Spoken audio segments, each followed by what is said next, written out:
Hello everybody, welcome back to Monument Auto. It's been about 10 months since my last video, and so this one is just going to be filling in those 10 months. So without further ado, stay tuned and let's get started.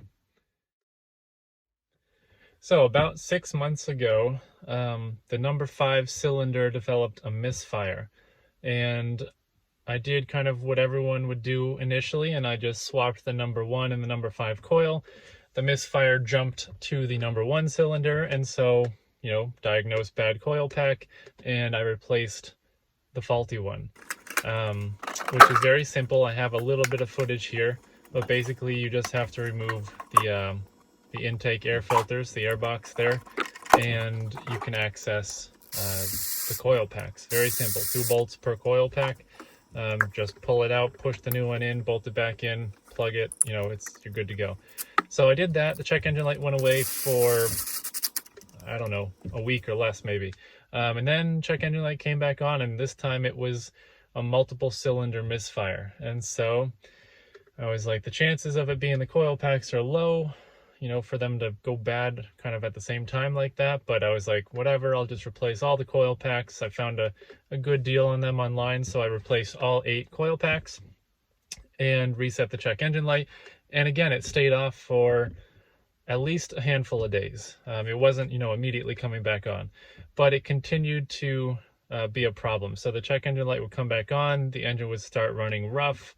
Even if you cleared it, it would run fine for a day or so, and then again it would kind of develop this multiple cylinder misfire. So ultimately I decided to just take it to the local European shop, independent shop here that I use for things that I can't diagnose or I can't repair myself. And this is where it gets interesting. So I didn't have the car for almost 3 months. It was insane. Basically what happened was they were trying to diagnose the issue, and as repair shops sometimes have to do, they were like, just to be sure that these coil packs are good and that you did it right, we want to replace the coil packs ourselves with OEM units, because I didn't use OEM. And I probably should have just told them no, because I knew I had done it right. It wasn't an issue with the coil packs. Anyway, I let them replace all 8 coil packs. Obviously it didn't resolve the issue because I had just done that. So then they were concerned about the car had issues with a coolant leak in the past, which could obviously cause a cylinder misfire if coolant is kind of getting in and messing with the combustion in the cylinder. So they took off the valve covers to check inside the engine for the infamous head bolt issue, because I've been unable to determine so far if this car has the updated head bolts. And they took a look inside, didn't see any issues of the head bolts failing or any coolant seeping into the cylinder. So they replaced the valve cover gaskets and put everything back together. But what was nice is they were able to take some pictures inside the engine and show me the condition of the camshafts, or the cam lobes, as well as the lifters. I don't think they got a good picture of that, but at least I'll show the picture here. You can see some of the wear on the camshafts, which they said was not necessarily concerning right now, but would be an issue down the road. I've been fully anticipating kind of a top-end rebuild to get new camshafts and like the updated, or the SLS Black Series lifters that were harder, I believe, or had a different coating on them, something like that. And so for now, we didn't do anything about it because the engine's running fine, but in the future, it'll probably need a top-end rebuild. Anyway, so they still haven't found the issue with the misfire, to get back to the original story. And so finally, they send me a video that shows the engine, when revved, not under load, is tipping in the engine bay. So it needs new engine mounts. And related to that, they think that the brake booster hose that connects way in the back of the engine was getting stressed, or kind of loosened, with every single time that I would floor it. Basically, the engine would rock a little bit and it would stress the brake booster hose, letting in some air. And then from that point forward, there would be a little bit of a leak or a separation in that connection that was causing the misfires. So that's why when I would clear the codes, the misfire would go away temporarily because I wasn't flooring it right out of the gate. But then anytime I did kind of get on it with the acceleration, it would induce that leak again and the misfire would start. So good news is they diagnosed the issue. Bad news is the part was on back order, which they didn't know at the time. So they said, probably give us a week to 10 days for the part to come in, and we'll get the brake booster hose, put on. We'll replace the engine mounts and transmission mount while we're in there. And, you'll be all set in like 10 days. And so I waited the 10 days and no updates, so I called the shop and they're like, sorry, we ordered the part. It should be shipped soon, or it should be arriving soon, but, give us about another week and we'll keep you posted. And then I call back the next week because nothing's happened. And they say, well, still no update on the part. In theory, they have some in Germany, but, it says it's shipped, but we haven't been able to get any information. We've called our, dealer parts contact here in the US, and he's trying to coordinate, and basically no one knew what was going on with this brake booster hose. And so basically what it turned into was I would email the shop once a week being like, hey, any updates, any updates, any updates, and nothing for probably six plus weeks. I think it was week 8 or so when the part finally came in, and then it took them, a couple days to find the time in their schedule to put it together and fix everything and get it shipped. And the bad news is that because it was sitting so long in their lot, which was outside, obviously they couldn't spare the bay space for that long of a car just sitting in their shop. When they went to move it back in the shop to finally do these repairs, like 8 weeks later, the air compressor inlet had developed rust kind of inside the air compressor, partially from sitting so long and letting moisture accumulate and it not running for so long, but also because, if you recall, I had just replaced the air compressor, but I didn't replace the air inlet hose. It was kind of old and brittle, and apparently at some point it had snapped off where it connects to the actual air compressor, and that was also a large reason why water and debris was allowed to accumulate in the compressor itself, which caused it to fail. And so the shop, without telling me, replaced the air compressor, which was, they billed $1,200 for it. And I was pissed. I was so done at this point. I'd been waiting on this to be fixed for 8+ weeks, and then they hit me with an extra $1,200, and they had replaced the coil packs that didn't need replacing. So I reached out to the shop owner, and he was willing to have a conversation with me about this surprise charge, which a shop should never do, and the fact that it had taken so long and their communication was not great during that time. And so they did cut the price down for me.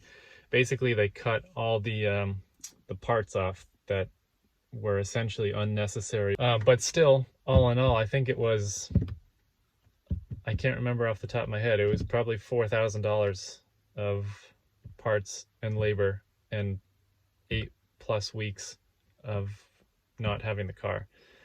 So good news is it finally solved the multiple cylinder misfire issue that the car was having.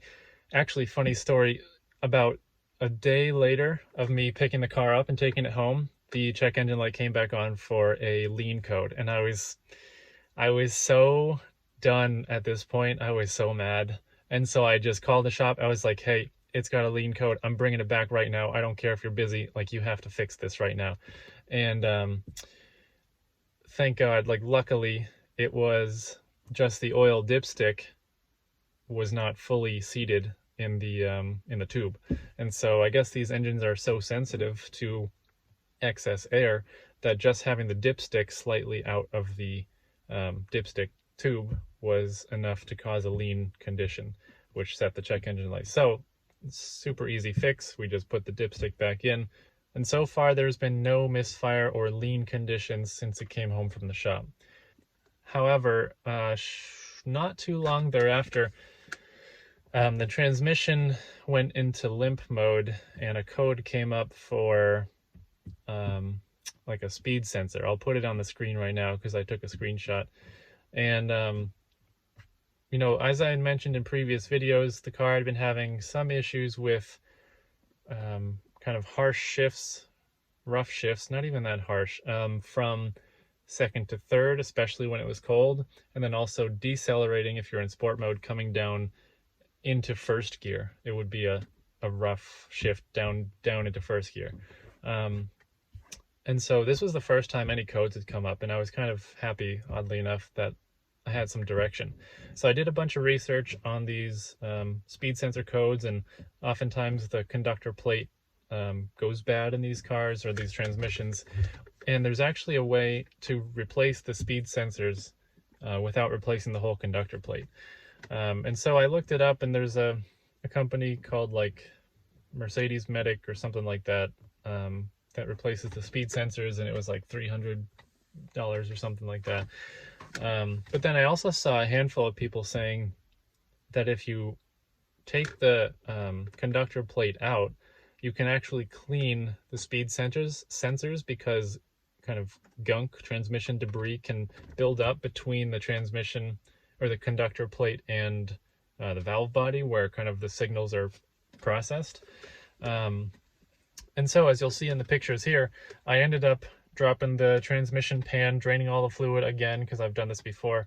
And I took the valve body off, and I took the conductor plate off and the filter off, everything, had to disconnect the connector. Basically, I cleaned everything. Unfortunately, I didn't take any video of the process. I was kind of just working in the moment. I didn't really think about the YouTube channel, unfortunately. But in the pictures here, you can see I took the valve body apart entirely. So it's basically two halves that come apart. There's little, I believe they're called like check valve balls or something that control the flow of fluid between different parts of the valve body. And so I sprayed it all down, you know, I cleaned it all out. I took off the shift solenoids, and there's a little filter on the bottom of them. And so I cleaned off the filter. I cleaned off the conductor plate, and there was some debris there, as you can see in the picture as well. And basically cleaned everything and put it back together, put the transmission back together, you know, refilled the fluid, and it's been much better. No codes, no rough shifts. Granted, it's not winter here yet. Hopefully that stays true. But yeah, it seems to have fixed the problem. I can still floor it. The transmission hooks up. It's not shifting rough in any gear right now. And so I think I prolonged the life of this transmission. Obviously, it still has 147,000 miles on it now, but it's functioning fine, perfectly, in fact. Better than since I've owned the car. So very happy with that. So now moving on to a little more current. The car has been functioning totally fine, still losing coolant because I haven't replaced the radiator yet. That's coming up very shortly. But recently I took the car on a long road trip, and it rained like the whole weekend, and then I brought it home and it rained, you know, the next day, and the car's been outside in the rain for like 3 days straight, and it started to develop what I think is rear SAM module issues. And I've seen all over that these W164 Mercedes had an issue with the tail light, like water seals, basically letting some water seep in and get to the rear SAM module, causing electronic issues. So I'm kind of fingers crossed hoping that's what it is, because if it is, at least I know what it is. But basically I had issues with the tailgate trying to open by itself, you know, just without me doing anything, it would just open. I had headlight and tail light warning messages, you know, like the front right headlight went out and then the front left went out, but then the next day the front left was working, and I got a warning message that the third brake light was not working. And with the tailgate issue, I figure it's got to be the rear SAM. Otherwise I'm not really sure. I haven't fully diagnosed that yet, so I'll keep you guys posted. All right, so that about covers it for this video. Hopefully you found hearing about some of these issues helpful, and it's kind of good to contrast this you know, lots of service in the last 10 months compared to the first 2 years. You know, I made my last video was a 2-year ownership update basically, and I had since fixing the car initially when I bought it, I basically had no issues. And so it does show you that owning, you know, an old Mercedes, old luxury vehicle, things definitely do break and they are expensive. I think I had been lucky the last 2 years with not having much go on, and then this year got hit with, you know, $4,000+ of repairs, which obviously hurt. But I still love the vehicle. I'm not going to get rid of it, although I have contemplated it.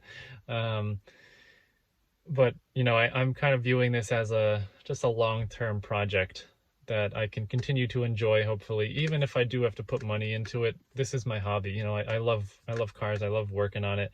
I love personalizing it. And so at least for the foreseeable future, I don't intend on getting rid of it or anything. So I think that's probably good for this video. I do look forward to being a little more active on the channel, hopefully. I have kind of 3 videos planned, including this one. So within the next couple months, I hope to have 3 videos out. And then, of course, as things change, I'll keep you posted. Any major repairs, any modifications, anything like that, I like to post about. So hopefully you all stay tuned, and I'll see you in the next one.